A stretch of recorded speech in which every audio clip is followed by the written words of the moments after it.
शुरू में कुछ नहीं था, केवल परब्रह्म था। वो एक सर्वोच्च सिद्धांत था जिसका न कोई आरंभ था न अंत। वो परम सत्य था जिसका वर्णन नहीं किया जा सकता।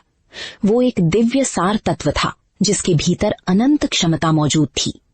कारण और प्रभाव मिलकर एक हो गए थे, कालातीत, असीम, स्वनिर्मित एवं स्वनिहित। उसका आकार नहीं था किंतु वो निराकार भी नहीं था। उसमें कोई गुण नहीं था किंतु वो गुणों से रहित भी नहीं था।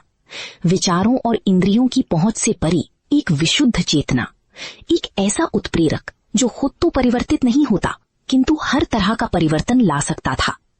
पर ब्रह्म की इच्छा हुई तभी भौतिक ब्रह्मांड का निर्माण आरंभ हुआ। ब्रह्मांड प्रकट होने को तैयार था, प्रत्यक्ष, अन्वेषण की योग्य और विशिष्ट। पर ब्रह्म की इस इच्छा ने एक कंपन पैदा किया जिससे पहली ध्वनि का जन्म हुआ, और वो ध्वनि थी ओम। इस एक ध्वनि में समस्त ध्वनियां समाहित थीं। सबसे पहली बनने वाले मूल तत्व को महत तत्व कहा गया, जिससे 3 गुणों की उत्पत्ति हुई। सत्वगुण संरक्षण का प्रतीक है, रजोगुण क्रिया को दर्शाता है और तमोगुण विनाश का सूचक है। इन 3 गुणों के पारस्परिक प्रभाव से 5 भौतिक तत्वों यानी पंच तत्व का जन्म हुआ।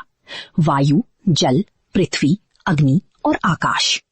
इन तत्वों के साथ में मिलने से प्रकृति अस्तित्व में आई। इन गुणों ने 5 इंद्रियों को भी उत्पन्न किया, दृष्टि, श्रवण, स्पर्श, गंध और स्वाद। इन 5 को महसूस करने के लिए 5 ज्ञानेंद्रियां विकसित हुई, जिन्हें मन द्वारा संचालित किया गया। पदार्थ की उत्पत्ति के साथ संवेदना प्रकट हुई। इसके बाद जल प्रवाहित हुआ जिसने सब कुछ ढक लिया। हर जगह केवल जल था किंतु ऐसा कुछ नहीं था जो उस जल में डूब जाता। तब परब्रह्म ने स्वयं एक दिव्य स्वरूप धारण किया जो जल से भरे सरोवर में कमल दल बनकर प्रकट हुआ। जल को नार और निवास को अयन कहते हैं। इस तरह इस दिव्य स्वरूप को नाम मिला नारायण। फिर परब्रह्म ने अपना अंश जल में प्रत्यारोपित किया।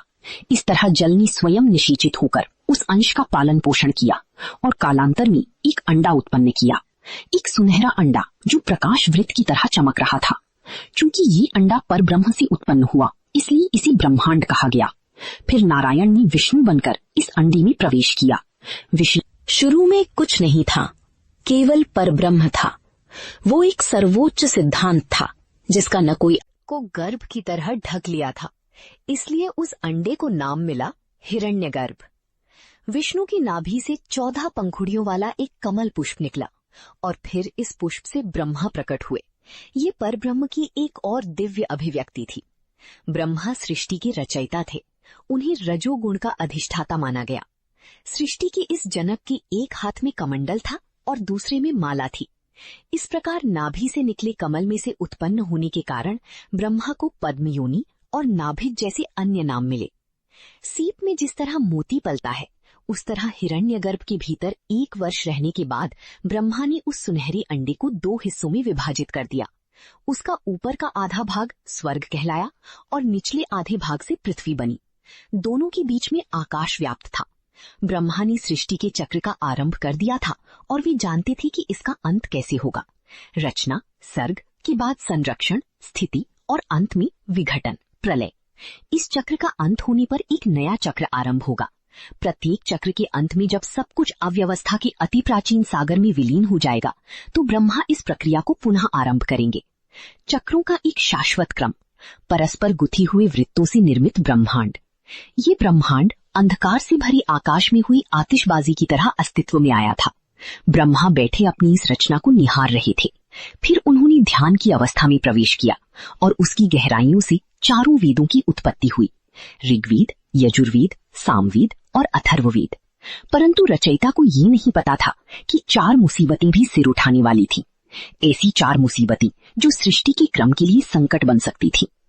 होगा क्या इस अच्छी शुरुआत को आधा काम संपन्न हुआ कहना उचित? हेलो दोस्तों, आपको हमारी ये कहानी कैसी लगी? ऐसी ही और मजेदार कहानियों के लिए हमारे चैनल को सब्सक्राइब करो और वीडियो को लाइक करो।